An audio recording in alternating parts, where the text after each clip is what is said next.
Hello, Sifu Slim here, bright and early, about to begin a nice warm-up before a group tennis thing that I'm doing this morning.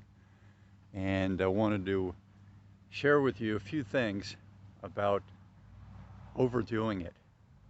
Overdoing it is completely, directly, emphatically related to improper planning, which is the number one problem with our modern era of imbalance and unwellness. So if you want balance and wellness, you've got to plan.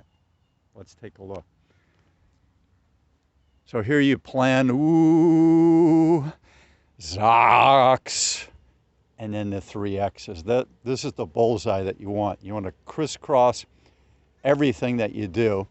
You plan and you execute. You plan and you execute, you plan and you execute. You cross those things off. And that's what you do with life. There's a beginning, there's a middle, and there's an end. And you plan, and then you cross off what you've done. There you go. It's like learning how to do penmanship, which we had to do a lot of when I was a kid. No computers at the time, and we didn't have typewriters in our mitts until we were in maybe 6th grade. We started using our family's typewriters, and then finally we had typing class in high school. So in the beginning we were doing penmanship, and by the time we got to 6th grade we were expected to really have mastered it so that we could write a 1-page report or a 3-page book report that the teacher could read. And you know, we competed amongst ourselves with the idea of, you know, more artful penmanship. And some of the people were really good. My neighbor down the street, Brian, was very good at this. And he had the, you know, the artistic ability. And later in life, he told me that he was OCD. So he, you know, he made everything very beautifully done and just artfully done penmanship. So some people have it. My older sister has that penmanship. My father has interesting penmanship. And I got better. And that's all that you can do is get better. And so I mastered what I could, and I make my envelopes very legible. So I wanted to share with you today is something about the planning and then execution. I was on a trip in Croatia last summer with a dear friend. And on that trip, we had the option to do some sightseeing, and they have these tours. Now, having been a tourist for more than 50 years, visiting things with my parents and then with groups and student friends of mine in school and college, and then as an adult, continuing on doing some tourism, I've learned that people tend to overdo it, which, of course, is improper planning. So we talked to the guide in Croatia, or the person who's going to connect us with a guide, and they told us what the tour was. And it was this multi-island tour where you start with breakfast. You know, you do your breakfast at like 6:30. You get to the tour at 7:30. The boat leaves at 7:45. They ask you what you want for your bag lunch, and then you go. And so you're going from this boat to this island, to this historic site, to that historic site, back to the boat, to another island, a historic site, a vista, scenic vista. And then you break for lunch. And then you do 2 more islands, and then 1 more island on the way home, a quickie. So it was 5 islands and lots of historic sites in the order of 12 historic sites and 2 or 3 scenic vistas. It's overkill.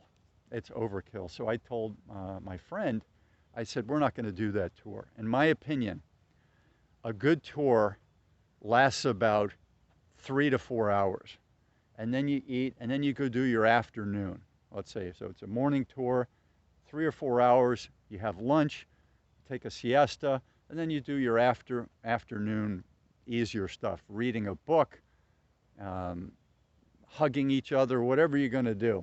Cuddling, you know, good thing to do on vacation with your significant other. So, and we didn't do that. So we did our own thing where we went to a village that we hadn't been to before, a little fishing village. And then after that, went to the beach, found a shady spot, put our stuff down, went out and swam galore for 40 minutes, came back in, read our books, swam some more, and then had lunch, and then took a siesta. So at the end of that day, you notice how I didn't say at the end of the day, trying to avoid that as much as possible because it's an overused usage in the United States. At the end of the day, what do you got? You know, the New Jersey and New York people. Well, at the end of the day, anyway, so what I did, my friend, is we did all that, and then at the next morning, we saw a couple from Germany who'd been on that tour, and they were completely exhausted. These were people who were a tad older than us, were not in shape. The husband especially was 70 pounds overweight, the wife maybe 15, and they were not fit and well people, and they did that tour. I mean, people have heart attacks and strokes overdoing things, you know, in the sun, going, boats, diesel fuel, all this kind of stuff, walking up to the scenic vista, paying attention, climbing stairs. They can get hurt, they can have a stroke, all these types of things. That's improper planning, and that's being out of balance. So we, on the other hand, had a great morning. We were energized for the next day so we could do another of our own personal tours, right? Personal tours with our own vehicle, instead of going on the overkill multi-island tour, which was an all-day affair that exhausts everyone, including the guides. Now instead, the guides could offer a 2-island tour that goes from 9 to 12, 3 hours. That would be nice. So people could have breakfast in a leisurely way, take the boat out, do 2 tours, charge accordingly, take the people back, and then do an afternoon tour of 2 or 3 islands and get people back by dinner.